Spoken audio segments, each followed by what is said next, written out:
Imagine waking up to find your entire city cut off from the world, with no way in or out. This is the reality for residents of Pinellas County, Florida. The Pinellas County Sheriff's Office has closed all access points due to hazardous conditions, including the barrier islands like Fort De Soto and Sand Key. Hurricane Milton has wreaked havoc, bringing over 18 inches of rain and gusts up to 101 miles per hour, causing extensive damage and flooding.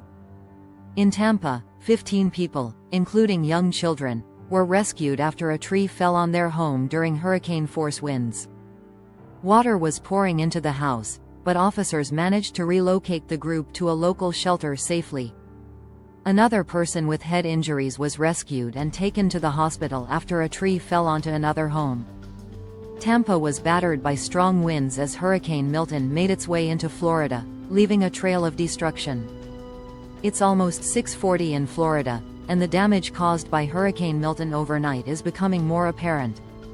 Milton is now moving away from Florida into the Atlantic Ocean, but hurricane-force winds and rain continue to lash the state.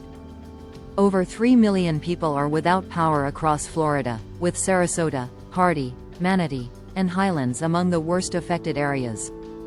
5 people are in the hospital in Palm Beach due to tornado touchdowns, while a crane crashed into a newspaper building in St. Petersburg. In Plant City, 35 people were rescued from high water, and residents have been warned to stay out of toxic floodwaters. Milton is described as a one-in-a-thousand-year rainfall event, with over 18 inches of rain reported in some areas.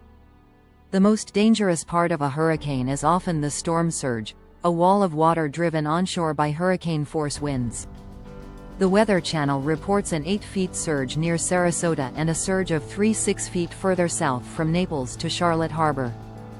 Tampa Bay saw a negative storm surge, with water levels dropping by 5 feet, and eyewitness reports suggest the bay was drained. Some areas have seen as much as 18 inches of rain, with more to come, and storm surge warnings remain in place.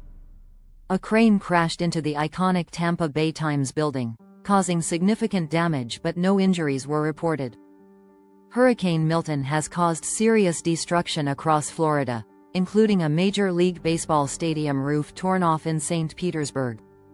Storm surges and tornadoes remain a real concern on both the west and east coasts of Florida.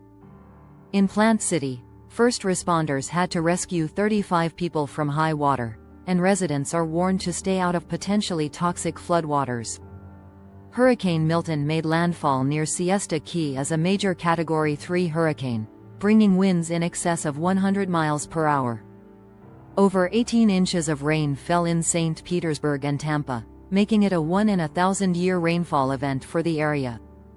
Milton's intensity lessened as it moved across Florida, but it maintained Category 1 strength with sustained winds up to 90 miles per hour. The storm's impact extends into Georgia and South Carolina, affecting most of the state of Florida. The National Hurricane Center reports that Hurricane Milton is now moving off the coast of east-central Florida. More than 3 million homes and businesses are without power in Florida, with the worst affected areas along the west-central coast. On the eastern side of Florida, 5 people were taken to the hospital after multiple tornado touchdowns in Palm Beach County. Hurricane Milton continues to tear through Florida, bringing tornadoes, floods, and storm surges. One Florida resident describes Hurricane Milton as the noisiest and most powerful storm he's seen in 25 years. In Sarasota, emergency services received 1,400 calls in 12 hours but couldn't respond due to high levels of storm surge. Stay safe, stay informed, and remember, nature's fury is a force to be reckoned with. This is your update on Hurricane Milton.